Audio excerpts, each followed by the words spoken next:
की बहार तुमसे है, क्या करूं सारी दुनिया को लेके, मेरे दिल में तो केवल प्यार तुमसे है, मेरे दिल में तो केवल प्यार तुमसे है। जब जीव के अंदर परमात्मा के लिए प्यार जागृत हो जाता है ना, उस समय पर भगवान सीधे उनके हाथ दौड़े चले आ रहे हैं। आधा उत्तर पहना है, आधा जैसे ही आवाज लगाई, मैया सुनती हो, काकी जी सुनती हो, और इस प्रकार से जब आवाज लगाई तो विदुराइन ने सुना कि यह तो कान्हा की आवाज है, कान्हा ही ऐसा मुझे काकी कह के बुलाता है, उसी की आवाज है। और उसी अवस्था पर वह चल दी। भगवान जब पहुंचे हैं, दरवाजा उनसे मिलने पहुंची तो भगवान ने अपना पीतांबर डाल दिया। भगवान ने कि लो उनके शरीर सुध बुध खुल गई है। कान्हा कहां बैठाऊं, कैसे बैठाऊं, कहां तुझको करूं, यह भाव जीवन में जब आएगा तभी भगवान आज प्रभु को बैठाने के लिए पीढ़ा ढूंढ रही हैं, आसन ढूंढ रही हैं। और एक चीज बताऊं, प्रेम में कोई नेम नहीं होना चाहिए। जिस प्रेम में यह देखा जाए कि क्या अच्छा है, क्या सुविधाजनक है, वह प्रेम नहीं हो सकता है। आपको मैं बताऊं, वहां पर तो केवल स्वार्थ हो सकता है। यहाँ पर निस्वार्थ जब प्रेमी हुआ, उन्होंने देखा और वहीं पे पड़े हुए पटे को उठाया है और देखिए रखना था सीधा, रख दिया उल्टा, रख दिया उल्टा। भगवान ने विचार भी ना किया और प्रभु जाकर के बैठ गए। लाला तुमको क्या दूं, क्या खिलाऊं, कैसे तुम्हारा सत्कार करूं, कैसे तुम्हारी वंदना करूं। और इस प्रकार से जाकर के कदली का वृक्ष लगा हुआ था, वहीं से कुछ केले तोड़ करके ले आई, एक टुकड़िया में लेकर के आई। और देखिए आज भगवान जब काकी जी को देख रहे हैं, विदुराइन को देख रहे हैं, तो दोनों की आंख जब एक दूसरे के रूप को देख करके आज उनके आंख से अश्रुपात होने लग गए हैं। भगवान की माधुर्य छवि को देख करके आंख से अश्रुपात हो रहे हैं और बड़े भाव के साथ मुस्कुराते हुए भगवान को देखते देखते, और लाला तुझे क्या खिलाऊं, कैसे खिलाऊं। तो इस स्थिति को देखते हुए उन्होंने क्या किया कि केले को फेंकती जाएं और छिलके को उनके पत्तल पर रखती जाएं। भगवान छिलका नहीं देख रहे हैं, प्रभु तो केवल उनके भाव को देख रहे हैं। और भाव को देख करके भगवान छिलका खाए जा रहे हैं, खाए जा रहे हैं, खाए जा रहे हैं। वाह!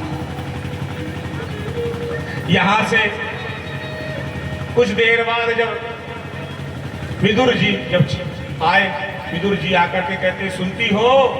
बोले क्या है? बोले सुनो, आज मेरा बड़ा मान रखा गया है।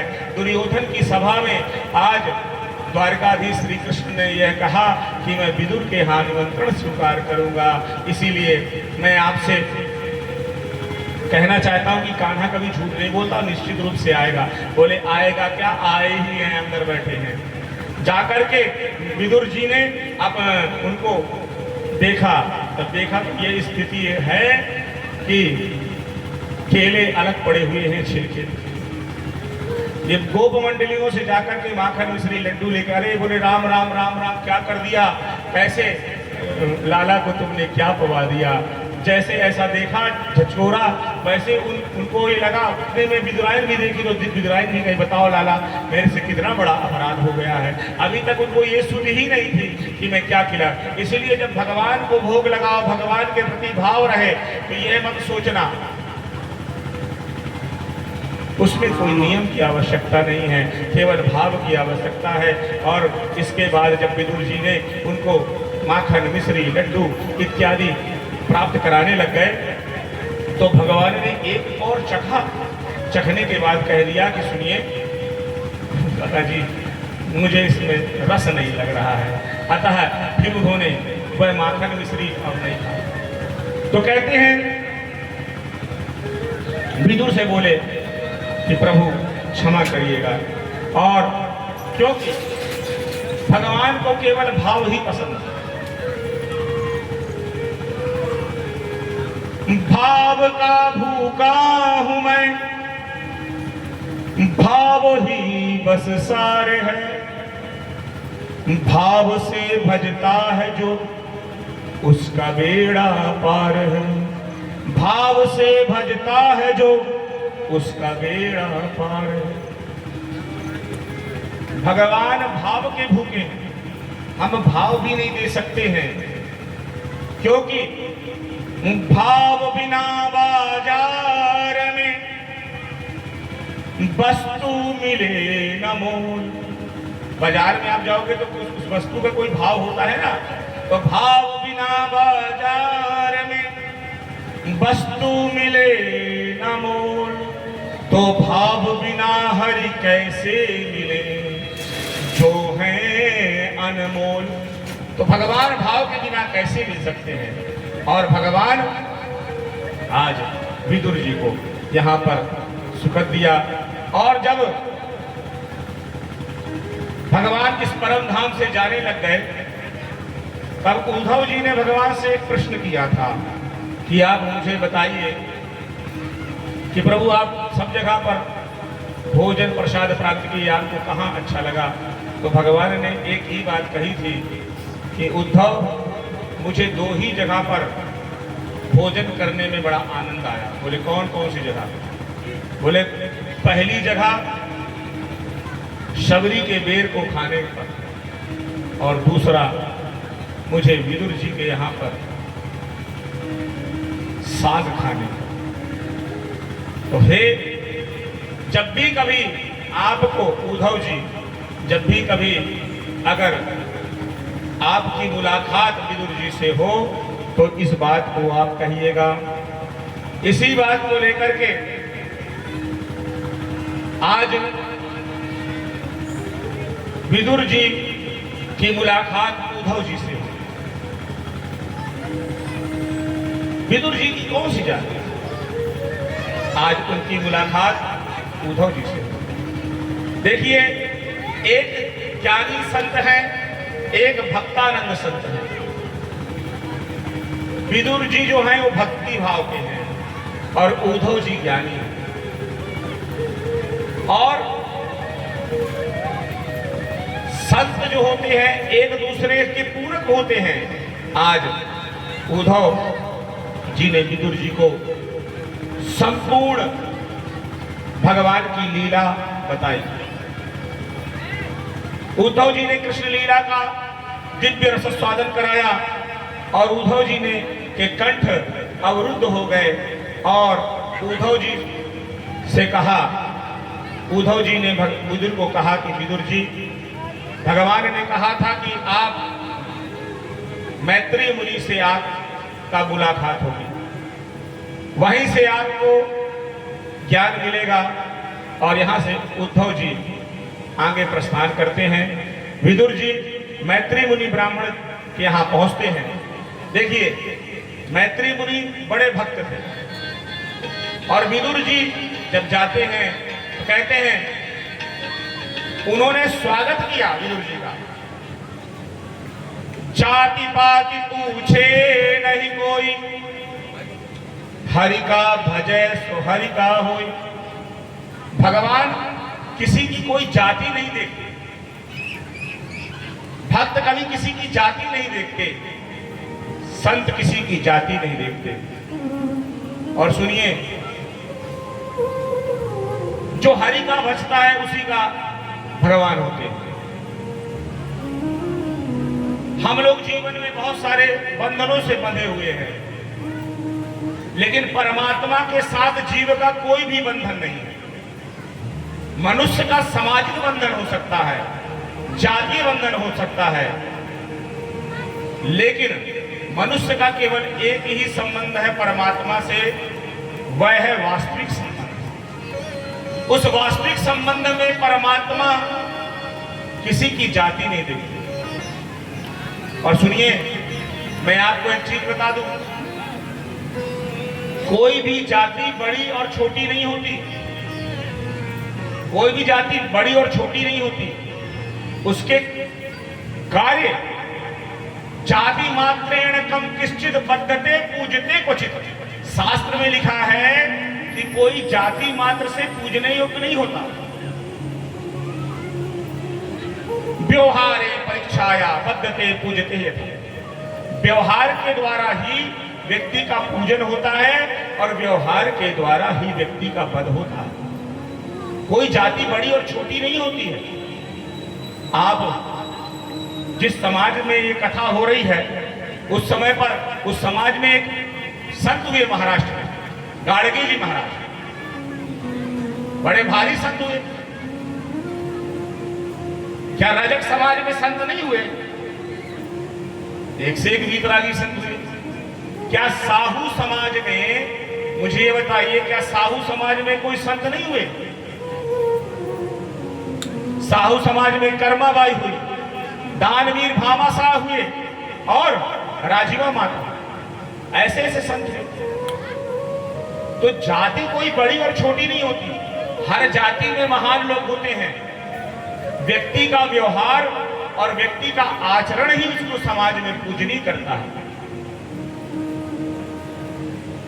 इसीलिए सामाजिक दृष्टिकोण से इस बात का विशेष ध्यान रखना चाहिए कि व्यक्ति अपने आप में स्वतः बड़ा है। किसी जाति में ऐसा नहीं लिखा है कि मैं ऐसा करूंगा, ये मेरे जातीय गुण है, ऐसा नहीं है। व्यक्ति को अपने स्वभाव का परिणन करना चाहिए।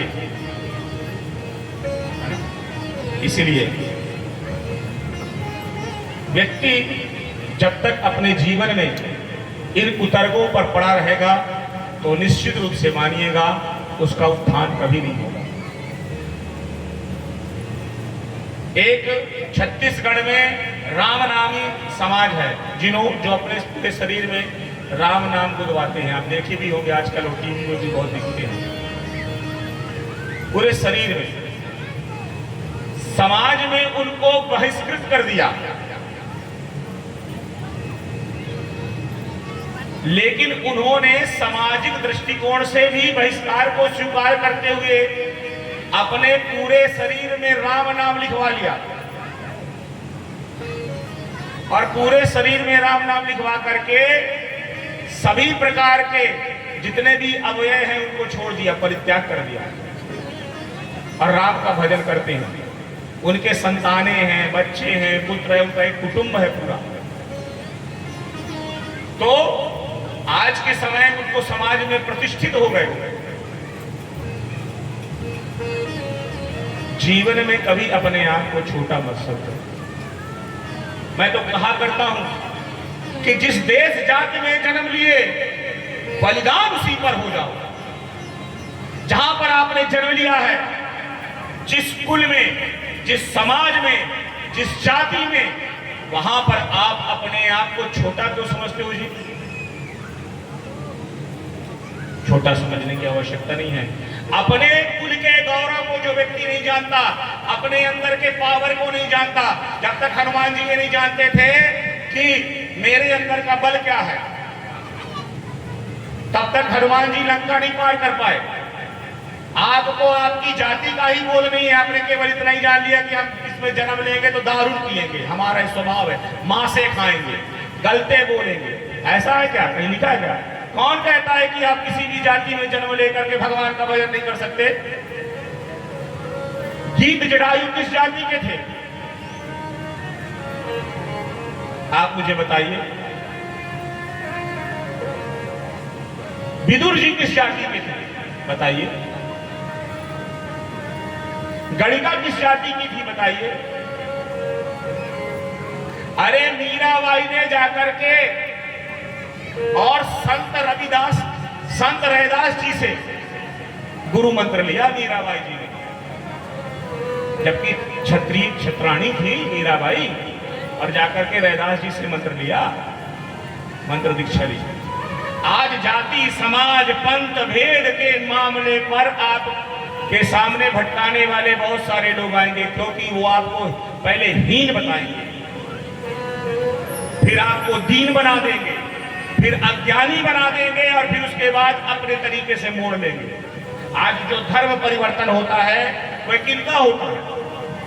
उन लोगों का धर्म परिवर्तन होता है जिनकी बुद्धि सुषुप्तावस्था में है। अरे बच्चू महाराज जी को मैंने बताया, कौन सी जाति के बच्चू महाराज जी बताइए? आदिवासी समाज में, गौड़ समाज में जन्म लिया भगत गिरी स्वामी बच्चू महाराज जी ने। क्या उनका पूजन नहीं होता? अच्छे अच्छे पंडितों ने उनसे गुरु मंत्र लिया है। तो व्यक्ति की प्रतिष्ठा उसके कार्य व्यवहार से होती है। इस चीज को हमेशा आप जान लीजिएगा।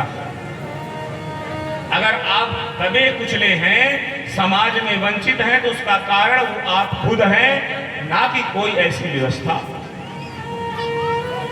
अगर ऐसा होता तो हमारे यहाँ ऐसे नामदेव जी जैसे लोग, तुकाराम जी जैसे, है ना, ये लोग कहाँ संत होते?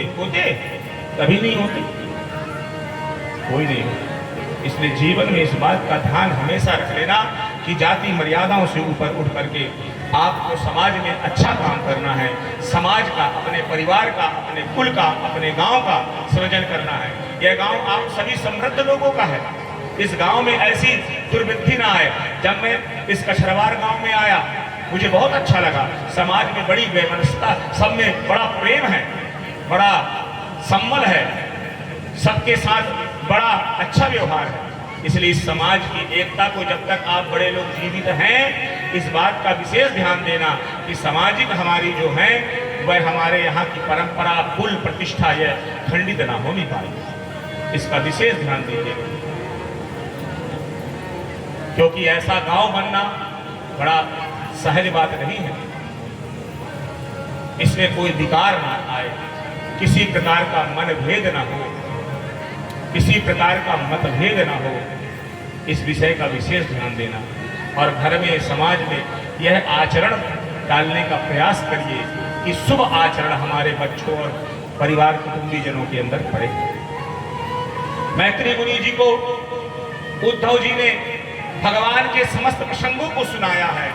किस प्रकार से भगवान हस्तिनापुर में थे और यदुवंशियों को श्राप लगा और इसके पश्चात भगवान अपनी वर्णन करके इस पृथ्वी धाम से कैसे चले गए, यह सभी बात बताया। भगवान के अनेकानेक अवतार होते हैं। इस सृष्टि को बनाने में भगवान की बड़ी महत्वपूर्ण भूमिका है। और मैत्री मुनि ने विदुर जी सृष्टि का प्रसंग सुनाया। विदुर जी बोले, संसार में कुछ ऐसी परिस्थितियां देखने को मिलती हैं प्रभु। विदुर, अब यहां से देखिए, भागवत में अब यहां से विदुर और मैत्री संवाद चलेगा। मैत्री मुनि विदुर जी को समझा रहे हैं।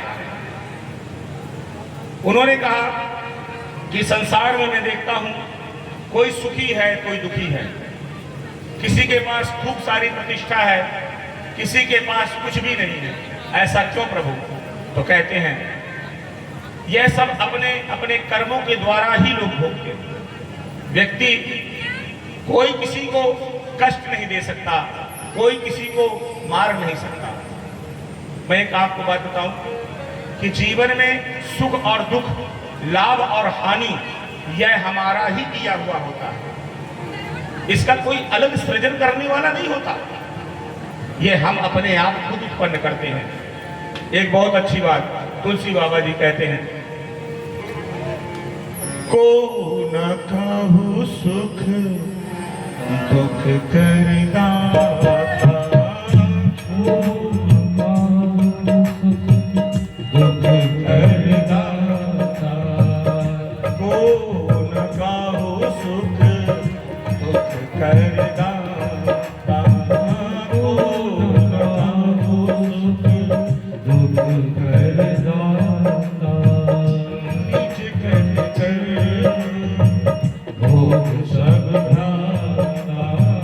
नीच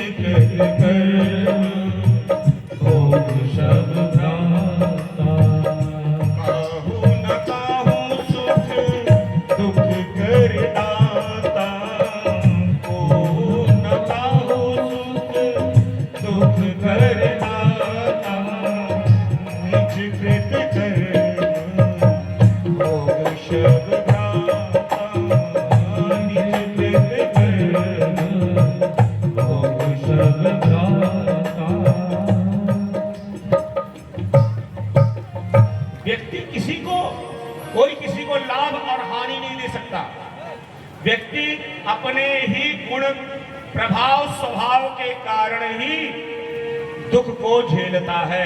उस दुख का हेतु खुद आप हैं। एक और बात सुन लीजिए, राम न मारे काहू को पापी नैया राम। राम किसी को मारते नहीं है। राम न मारे काहू को पापी नैया राम। आपों ही मर जाते हैं कर कर खोटे काम। आपों ही मर जाते हैं कर कर खोटे काम। व्यक्ति अपने आप ही मर जाता है खोटे काम करके। और इसीलिए मैं कहता हूं कि हर आंसू आंख में लाया मत करो। हर आंसू आंख में लाया मत करो। हर बात सबको बताया मत करो। लोग मुट्ठी में लिए फिरते हैं नमक। हर जख्म सबको दिखाया मत करो। हर जख्म सबको दिखाया मत करो। हाथ है तो ताली बजा दिया करो। तो सब बैठे होंगे तो सुनते नहीं ना। एक प्रवक्ता जब भागवत या किसी चीज की आपको सुनाते तो कितनी मेहनत करते हैं इसकी आपको अभी वो नहीं है। सोचते भी सब ऐसा है। इतना सब कुछ तैयार करना पड़ता है। आपको सहज में मिल रहा है। आप स्वतंत्र हैं और हम परतंत्र हैं। ठीक है, आप स्वतंत्र हो, आप बात भी कर लेते हो, सब कुछ कर लेते हो, थोड़ा यहां वहां देख भी लेते हो। लेकिन हम परतंत्र हैं। किसके? भगवान के हैं। और भगवान के जीवन में परतंत्र। इसीलिए जीवन में मैं आपको बता रहा हूं कि विदुर जी को मैत्री जी ने बहुत उपदेश दिया। और इस जीवन में कोई किसी को ना मार सकता है, ना कोई किसी को सुख दे सकता है, ना कोई किसी को दुख दे सकता है। यह व्यक्ति अपने कर्मों के द्वारा ही भोगता है। क्षणभंगुर जीवन की कलिका कल प्रात को जान खिले न खिले।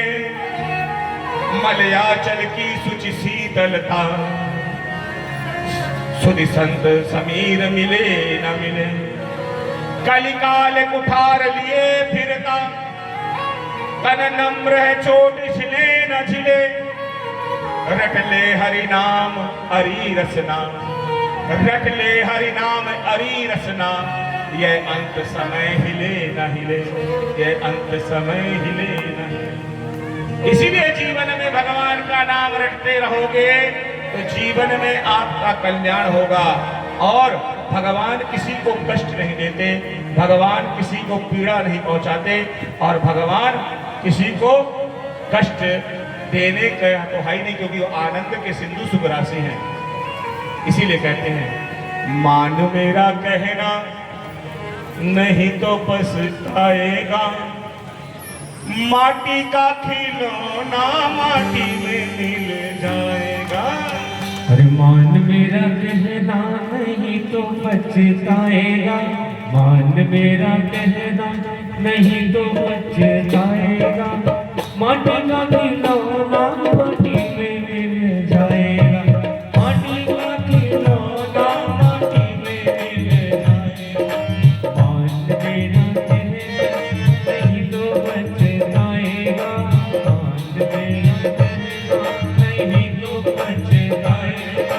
माटी का खिलौना माटी में मिल जाएगा। माटी का खिलौना माटी में मिल जाएगा।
पड़ोसी बन जाएगा, माटी का खिलौना माटी में मिल जाएगा, माटी का खिलौना माटी में मिल जाएगा। मान मेरा कहना नहीं तो बच जाएगा, माटी का खिलौना माटी में मिल जाएगा।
जमाई ले जाएगा, बेटी मेरी एक दिन जमाई ले जाएगा, माटी का खिलौना माटी में मिल जाएगा, ओ माटी का खिलौना माटी में मिल जाएगा। मान मेरा कहना नहीं तो बच जाएगा, माटी का खिलौना माटी में मिल जाएगा, माटी का खिलौना माटी में मिल जाएगा। दोनों हाथ उठा के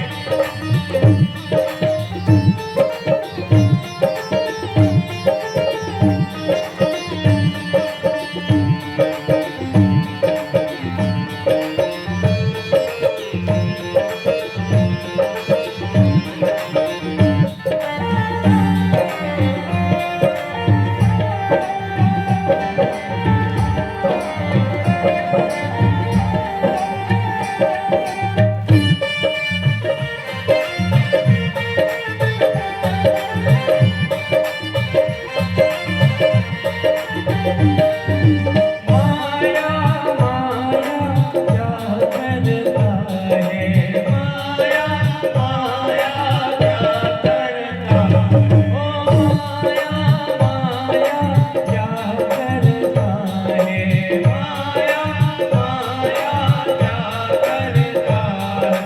अंतिम समय में कुछ काम नहीं आएगा, अंतिम समय में कुछ काम नहीं आएगा, ओ माटी का खिलौना माटी में मिल जाएगा, ओ माटी का खिलौना माटी में मिल जाएगा। मान मेरा कहना नहीं तो बच जाएगा, माटी का खिलौना माटी में मिल जाएगा, माटी का खिलौना माटी में मिल जाएगा। जय हो।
प्रकार से भगवान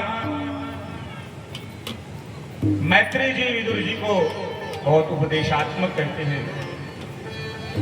हर व्यक्ति अपने कर्म के बंधन से, अपने स्वभाव के कारण और अपनी क्रियाओं के द्वारा ही दुख का भोग करता है।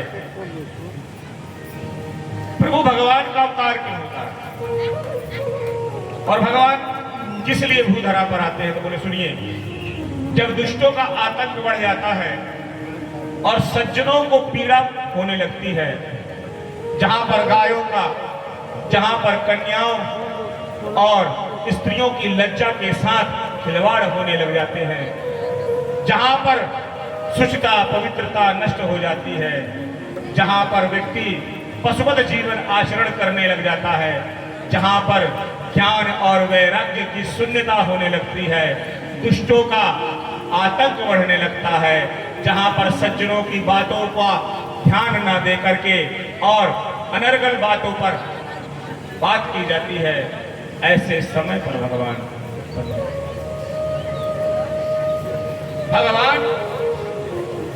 के अवतार लेने के एक हेतु नहीं है, अनेक हेतु है भगवान के अवतार के। प्रभु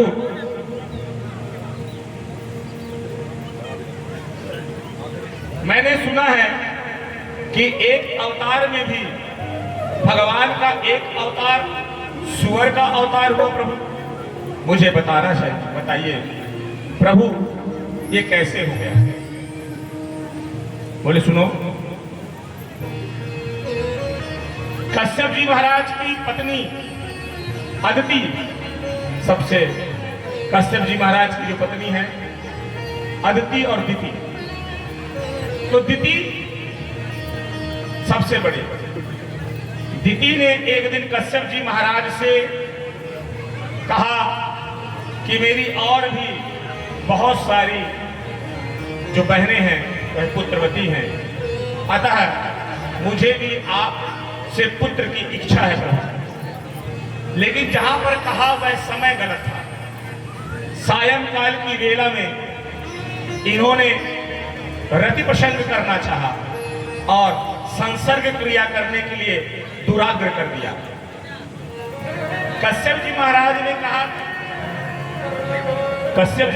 कहा कि सुनिए देवी, यह समय उचित नहीं है।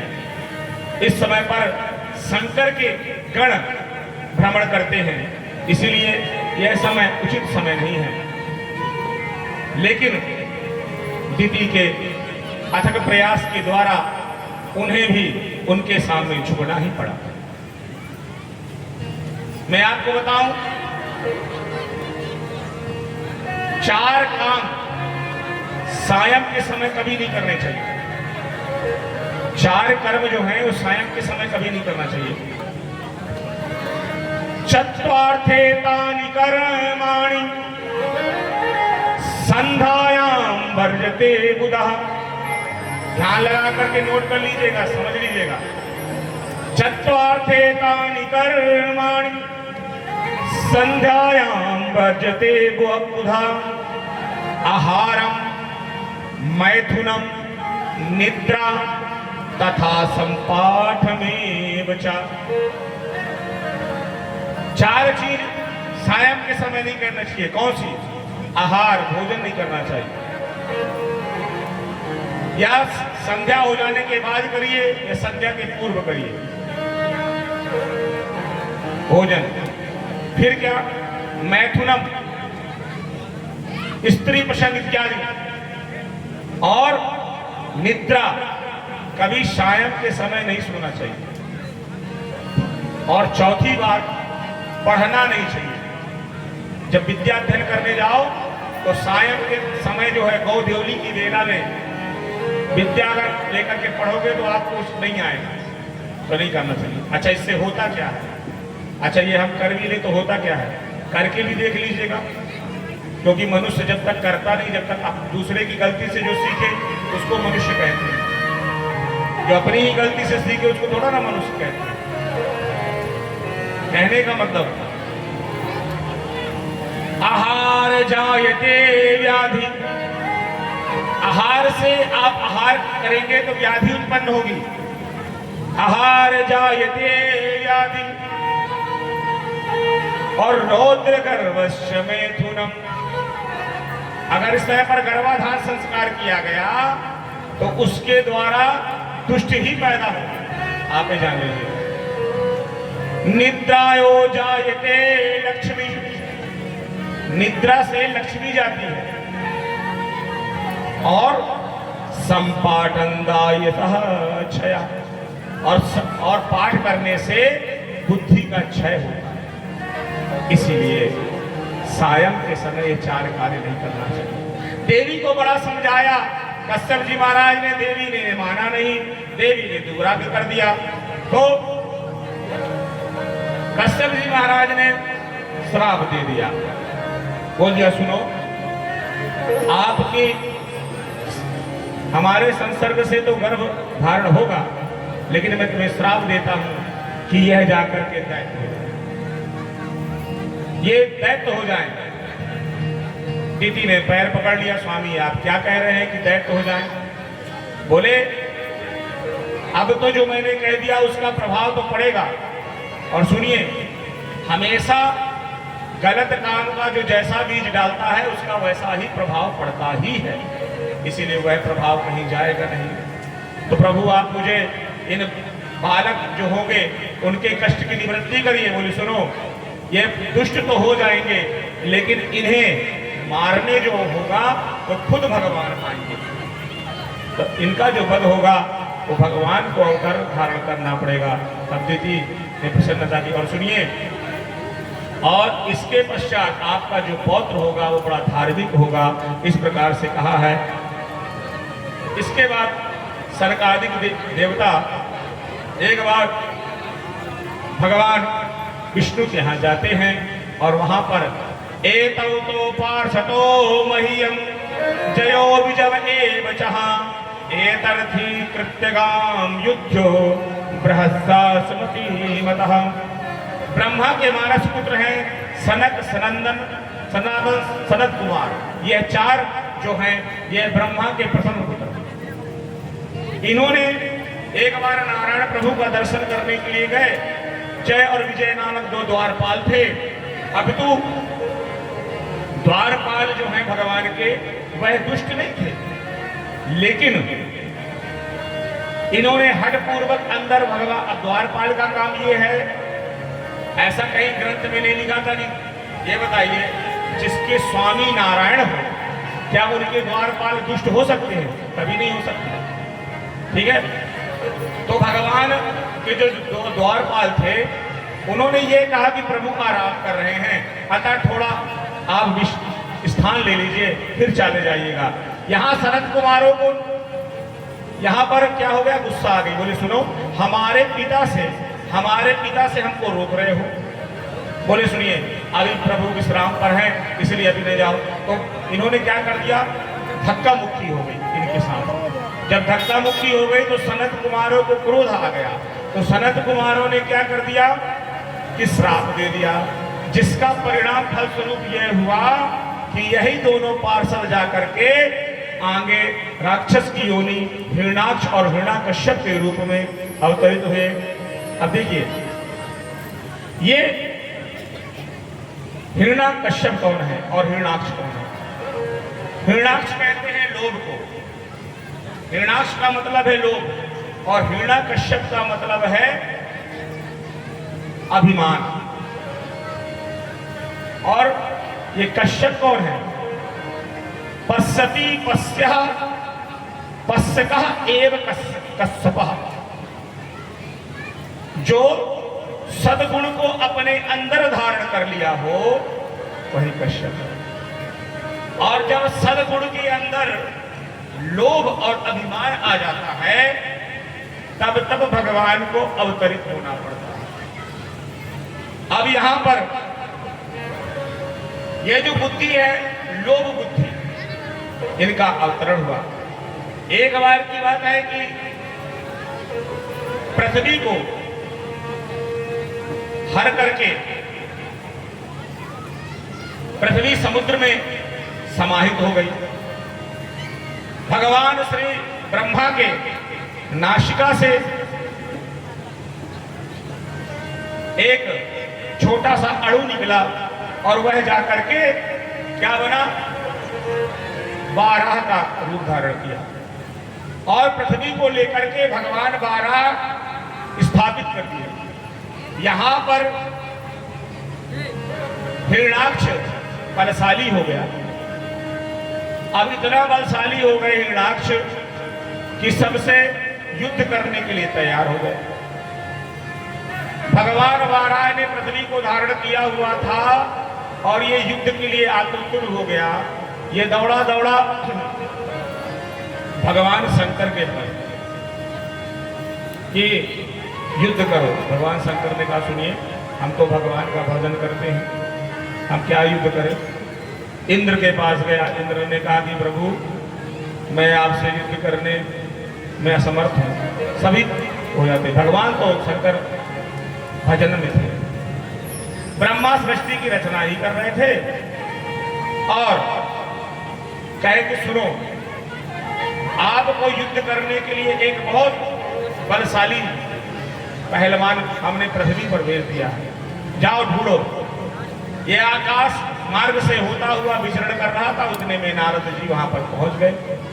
नारद जी को देखा तो नारद जी नारायण नारायण का जाप करते हैं और नारद जी से कहा कि सुनो, मुझको ऐसा योद्धा चाहिए। आप मुझसे दिन भर नारायण नारायण करते भागते हो कि आप युद्ध भी करना जानते हो। बोले हम युद्ध तो करना नहीं जानते, भगवान का भजन जानते। बोले सुनो, मैं भगवान छोड़ो, आप मुझसे युद्ध करो। बोले सुनो, मैं आपसे युद्ध तो कर सकता हूँ लेकिन मैं थोड़ा सा असहाय हूँ। मैं आपको एक बात बताऊं। नारद जी ने कहा कि सुनिए, आपको अगर युद्ध करना है तो इस समय पृथ्वी को लेकर के एक वाराह धारण किया हुआ है, वहां पर आप जाइए तो उनसे युद्ध करिए। इस प्रकार का बताया नारद जी ने। और आप युद्ध करेंगे तो निश्चित रूप से आपके सभी बल का पता चल जाएगा। आप जाइए, दो दो हाथ करिए। ये जा करके सीधे भगवान वाराह को ललकार देता है। धम्म से पृथ्वी पर चोट किया और कहा सुनो, तुम मुझसे युद्ध करो, अगर तुम में बल है। ये सुअर का रूप धारण किया है, चल मुझसे युद्ध कर। युद्ध करने के लिए तैयार हुआ। भगवान ने पृथ्वी को स्थापित किया। जब पृथ्वी को स्थापित किया तो पृथ्वी के भी मन में मोह हो गया कि भगवान मेरे लिए। भगवान ने पृथ्वी को उसके मोह का भंग किया और इसके पश्चात यहाँ पर भगवान ने बारह रूप में और हिरण्याक्ष और भगवान बारह का बड़ा युद्ध हुआ तो बारह भगवान ने हिरण्याक्ष का वध कर दिया। अब लोक तो समाप्त हो गया। इस प्रसंग को हम सूक्ष्म में, क्योंकि हमको कथा और आगे तक ले चलनी है, तो यहाँ पर वध कर दिया और इसके पश्चात अब लोक तो समाप्त हो गया। अब बचा अभिमान। और इसी प्रकार भगवान ने मैत्री मुनि कहते हैं कि इस प्रकार से भगवान ने स्थापित किया। एक बार की बात है कि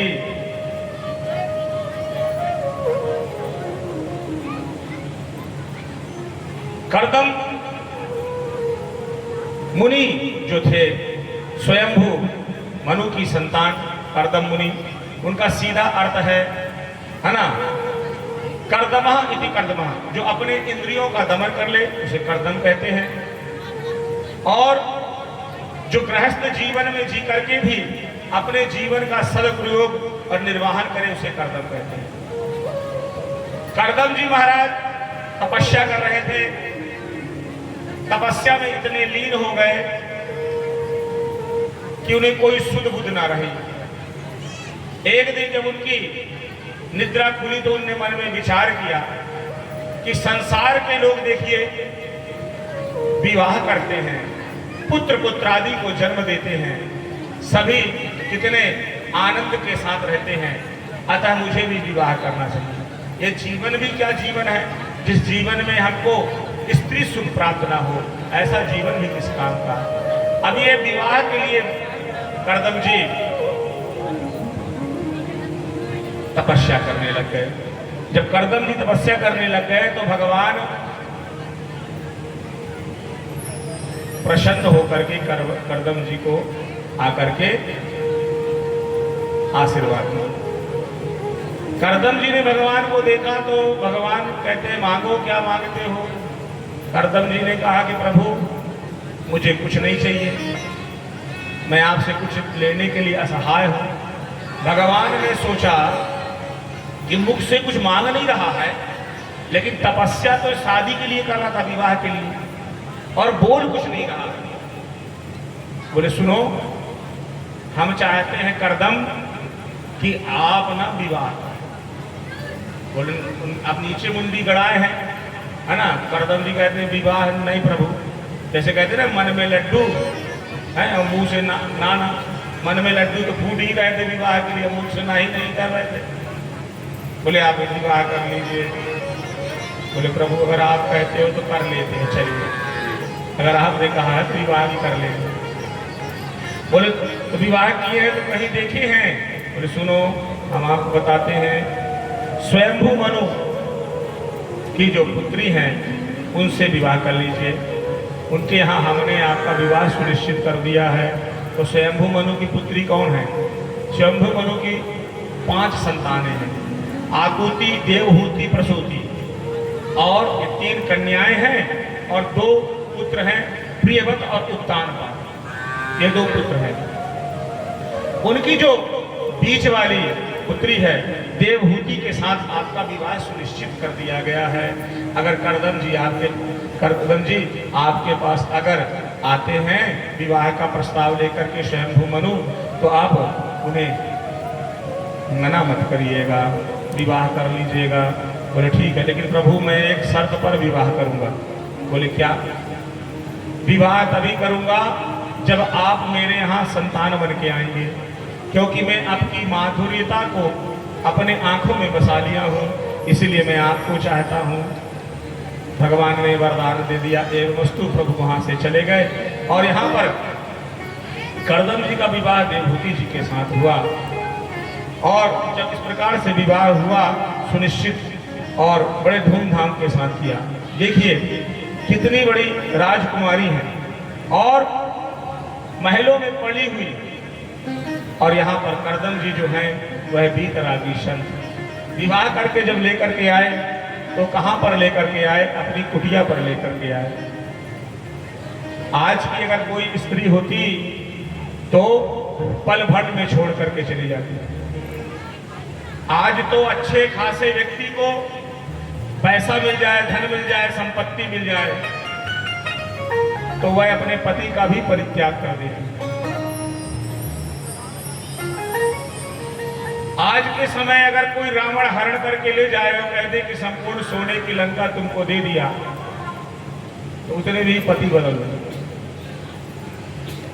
ये जो चरित्र का निर्माण होता है ना, ये चरित्र का निर्माण साधारण तरीके से नहीं होता। चरित्र के निर्माण के लिए आपको जीवन में सच्चरित्र का अनुकरण करना होता, और जिनके जीवन में सच्चरित्र का अनुकरण हो गया ना, आप ये जान लीजिए कि उनका चरित्र कभी नहीं बिगड़ सकता। आज सीता जी के अंदर वह संस्कार पुष्ट हुआ संस्कारों के माध्यम से, तो उन्होंने रावण की लंका को भी तुच्छ तिनके के समान समझा। एक नारी भी अपनी लज्जा को तिनके के सहारे तभी बचा सकती है जब उसका चरित्र पवित्र हो, तो वह तिनका भी सहाय हो जाता है बचाने के लिए। आज सीता जी एक तिनके की इतनी जिसने हजारों नवग्रहों को बंदी बना करके रख लिया रावण ने। बड़े बड़े देवता जिसकी स्तुति करते हैं, वह सीता एक ओट पे तिनके के सहारे पर बची रह गई। ये होता है चरित्र का विल पावर, जिसको कहते हैं चरित्र का विल। यहाँ थोड़ा सा नहीं लेना, कुछ नहीं, बिगड़ता हूँ, बीड़ी पीता हूँ, बीड़ी पी तो बीड़ी पिए लगा, फिर उसके बाद कुछ नहीं हो यार, सब दारू पी लेता हूँ, दारू पी रहता कुछ हो सकता, बहुत दारू पिए लौट रहे हैं। जिसका चरित्र अगर मजबूत है वह किसी भी संगति में रहेगा, वह कभी बिगड़ नहीं सकता है, ये आप जान लीजिए। कहते हैं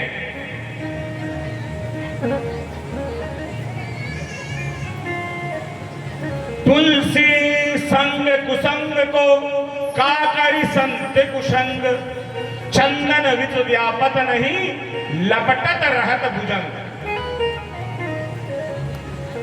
जो उत्तम प्रगति के लोग हैं, का करी संग कुसंग, उसका कोई वो उनके साथ बैठकर भी कुसंग में नहीं आएगा। जो उत्तम प्रगति का करी संग कुसंग, और चंदन विष व्यापत नहीं, चंदन में कितने भी भुजंग लिपटे रहते हैं लेकिन उसके अंदर विष व्यापत नहीं होता। इसलिए ये मत समझिएगा, बुराइयां सदैव त्यागनी चाहिए। देखिए जीवन हमको बहुत कम मिला है, इस जीवन को जितना हम सुधार लें, अगले जन्म में तो वैसे नाली का पानी पीना है, कुकुर सुकुर बन के पैदा होंगे, इतना पुण्य थोड़ी ना किए हैं, तो अभी से क्यों नाली का पानी पी रहे हो? इस शरीर में गुटखा खा खा खा के पूरा मुंह जला लिए हो। किसी को देखे ना टार्च मार के मुंह, गुटखा जो खाते पूरा मुंह जलाने के लिए आए थे, तुम्हारा इधर तरह मुंह जल जाए, तब गुटखा खाते मुंह जल जाए, मुंह जलाने के लाने आए हैं। अरे बढ़िया काजू किशमिश बादाम खाओ। और एक चीज बताऊं, गुटखे से ज्यादा महंगा काजू किशमिश से ज्यादा महंगा गुटखा पड़ता है। आप देख लीजिएगा उसमें क्वांटिटी नाप के। काजू किशमिश जो गुटखा खाते हो तो काजू किशमिश खाने वाले से भी ज्यादा रईस हैं, समझे? यहाँ तो जो आपका काजू है वो 400-800 रुपए किलो, 900 रुपए किलो होगा, गुटखा 1200-1300 रुपए किलो पड़ता है। तो कहने का मतलब ये है कि व्यक्ति के जीवन में जो संगति अच्छी हो जाएगी तो आप मान लीजिएगा कि उसका जीवन बदल जाएगा। यहाँ पर इतनी बड़ी राजकन्या आज उनके घर में पहुंची और पर्णकुटी पर देखा तो चरित्र का जिसका निर्माण है और पति को क्या छोड़ेगी, और उन्होंने उनके साथ रहा। देख बोले आप प्रभु जब गई तो देखते हैं कि उनके पर्णकुटी में जाले लगे हुए हैं और घोंसले बने हुए हैं। देखा, बोले कौन किसका स्थान है? बोले सुनिए यहाँ पर पशु पक्षी इत्यादि सब रहते हैं। बोला प्रभु आप कहाँ पे रहते हो? छोटा सा स्थान दिखाया, एक छोटी सी 1.5 फुट की 2 फुट की जगह को दिखाया। बोले यहीं पर हमारा कुटिया रहती, यहीं पर स्थान रहता है। बोले अरे इतने बीतरागी संत जब खिड़की खोल करके देखी है कुटिया से बाहर तो देखे कि शेर और गाय एक ही जगह पर चल पी रहे हैं। इतने बीतरागी संत अब कहा कि देवी आप ऐसा करो कि घर की साफ सफाई, अब तक कोई था नहीं, आप गृहिणी जब आई हैं तो करिए, तो साफ सफाई भी जब तक मैं भगवान का भजन कर लूँ। तो भगवान का भजन करने के लिए बैठे तो 40 वर्ष की समाधि लग गई। 40 वर्ष बाद जब उनकी समाधि टूटी तो जब आंख खुली तो देखा सामने एक बूढ़ी औरत बैठी हुई है। बोले आप कौन हो देवी? बोले सुनिए आपको याद है कि मेरा और आपका विवाह हुआ था, मैं आपकी पत्नी हूँ देवहूति। आप और उनके सजल नेत्र हो गए। बोले कहाँ? हाँ थोड़ा थोड़ा याद आया, आप ही बिल्कुल, हाँ हमारा विवाह हुआ था। इसके पश्चात कहा प्रभु, तो बोले आप अपने पिता के यहाँ क्यों नहीं चली गई? बोले सुनो एक चीज बता देता हूं, पिता के घर में भी कन्या को बिना बुलाए नहीं जाना चाहिए, है ना? उद्याने मद्यपाने चा राजद्वारे पिता ग्रहे, ये 7 वचन जब होते हैं ना विवाह में तो इस बात को बोला जाता है कि उद्यान पिता के घर में भी बिना बुलाए जाना नहीं चाहिए। तो स्वामी जी जब मैं आपके साथ वर्णित हो गई तो मैं कैसे जाऊंगी? अतः मैंने आपकी सेवा की। बोले क्या खाती? बोले वन से मैं सामग्री लेकर के आ जाती और उससे अपना जीवन यापन किया मैंने। अरे ना रहा गया, एक सुंदर से सरोवर का निर्माण किया। बोले देवी आप चलो, उस सुंदर से सरोवर में लेकर के गई हैं और साथ में डुबकी लगाई हैं। और यहाँ पर करदम जी नौजवान हो गए, देवहूति नवीन हो गई और दोनों की सुंदर काया बन गई है। इस प्रकार से अब देखिए, अब यहाँ पर इनके संतान होने की बात तो दूर, यहाँ इनका गृहस्थ जीवन अच्छे से चल रहा था। और करदम जी की जो है ना वो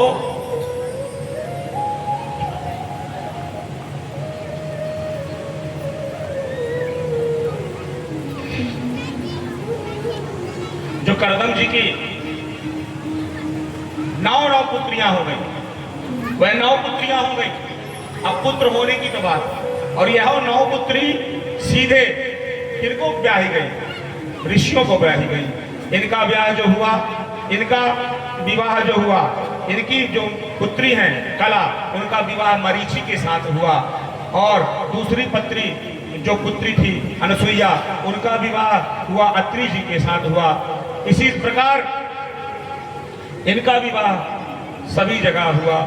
इस प्रकार से 9 कन्याओं का विवाह हुआ अच्छे अच्छे ऋषियों के साथ। वशिष्ठ जी की जो भी पत्नी अरुंधति, वह भी करदम जी की ही पुत्री है।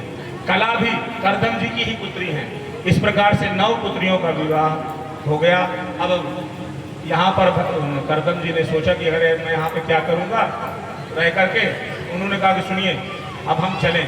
बोले याद दिलाया कि सुनिए आपने कहा था कि जब पुत्र हो जाएगा तो, हाँ याद आ गया, भगवान का दिया हुआ वचन कभी मिथ्या नहीं जाता है। फिर से आज यहाँ पर देवहूति ने भगवान का स्तवन किया है। इसके पश्चात करदम जी के साथ प्रतिक्रिया हुई और जाकर के भगवान साक्षात नारायण के रूप में कपिल मुनि बन करके यहाँ पर उत्पन्न लिए। बोलो कपिल मुनि भगवान की 10वें पुत्र के रूप में भगवान कपिल बन करके आए हैं। और कपिल और देवहूति यहाँ पर जैसे ही कपिल देव को देखा है, वैसे ही अपने मन में उनकी छवि को बैठाया है और छवि को बैठा करके यहाँ पर करदम जी वन की ओर चल दिए। और यहाँ पर देवहूति ने आज भगवान का पालन पोषण अच्छे से किया और एक दिन सजा धजा करके बैठाया है और पूछा। बहुत अच्छा प्रसंग है ये, बहुत सुंदर सूक्ष्म से बताऊंगा।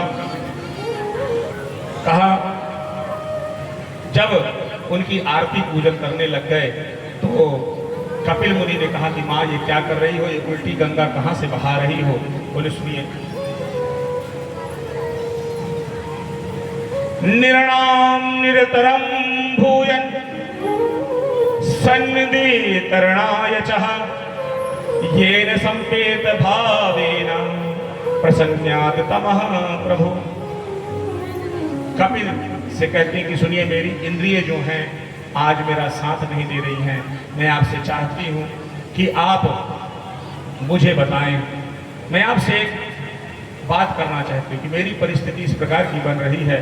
ये जो 10 इंद्रियां हैं ना, अपने अपनी ओर खींच रही है। वह एक कहती है कि मेरी बात मान, दूसरी कहती है मेरी बात मान।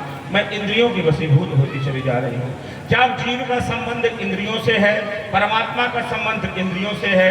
परमात्मा कैसे मिलते हैं। दूसरी बात मैं आपसे पूछना चाहती हूँ कि बंधन किसका होता है, बंधन किसका है। कर्म का बंधन है, धन का बंधन है, जीव का बंधन है, किसका है। कपिल जी ने बहुत अच्छा उत्थान दिया। बोले सुनिए माता जी, जो इंद्रियां होती हैं ये 10 इंद्रियां और अपने अपने कर्म देख, इस पर संयम रखना है। तो संयम कैसे रखेंगे इंद्रियों पर संयम।